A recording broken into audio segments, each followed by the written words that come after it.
we may not know how tired we really are.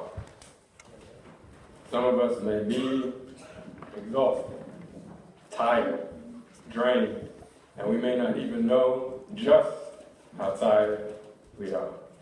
It's only February, and the year has just begun, and you may already say, oh my Lord, I'm exhausted already. 2014 has already drained me, and it's only February 1st and 2nd. We may not know how tired we really are. And I don't mean physically tired, but spiritually tired, just drained, exhausted, not getting enough rest. The theme for our service, if you notice, is sleep, rest, a good night's rest. Some of us may have trouble sleeping. We may have trouble getting a good night's rest, and that is not a small issue.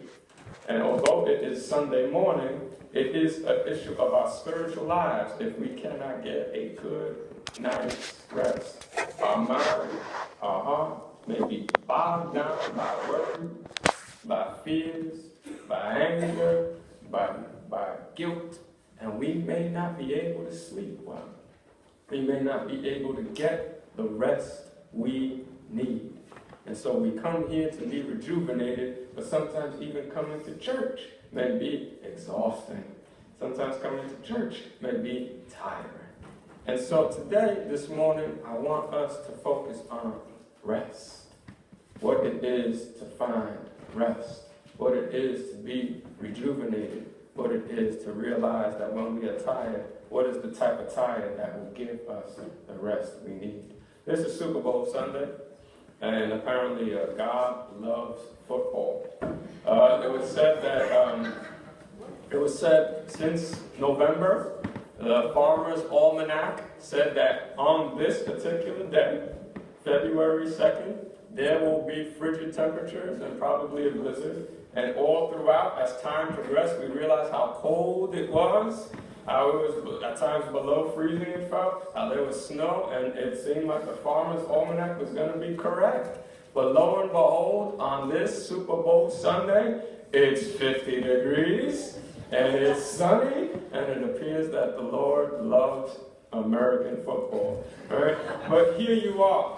A Super Bowl Sunday is always fun to talk about because it allows us to sort of talk about a day where the whole nation watches a few group of people, a few group of men work really, really, really hard, and the rest of us just sit back on comfortable couches and eat chips and Doritos and all that, you know. But it's a day of rest, and one of the beautiful things about the Super Bowl is after the Super Bowl, no matter who wins or who loses, all of those men and the coaches and all those involved, all of them have a sense of, it's over. Even the team that lost, they made it to the Super Bowl. They made it that close, and they feel fulfilled. They feel just, I've exhausted myself for something worthy. I've exhausted myself with my team. I've planned and prepared and trained and made it to this point. And even if I lost, nonetheless, I will probably get a good night's sleep because I spent all my energy and my skill and my mind for something worthy of it. It meant something to me. It was a goal, and I can sleep at the end. It's okay to be physically tired, because oftentimes it's when we spend our energy on something worthwhile, when we spend our energy on something that uplifts us, when we spend our energy on something that blesses us, when we're tired at the end of the day, we get rest. And we wake up the following morning rejuvenated and ready to start again. I know you've probably had that moment in your life where you've just worked your tail off on something that really mattered to you, and when you were exhausted, you knocked out, you woke up the following morning energized, rejuvenated, you got rest. But when you spend your energy worrying, when you spend your energy afraid, when you spend your energy guilty, when you spend your energy angry, when you spend your energy, you don't get rest. And And even if you manage to fall asleep with some NyQuil, it doesn't matter. In the morning, you find yourself groggy, exhausted, your shoulders hurt, you're stressed, your heart doesn't beat right, your stomach hurts, you don't have this rest. Spiritually, you're drained. We are supposed to be drained for something worthy of us, but if our spiritual state in our lives is not right, we find ourselves exhausted. Jacob, in our passage, had a dream. But before he got to the dream, as you probably all know the story, Jacob did something very bad. Right?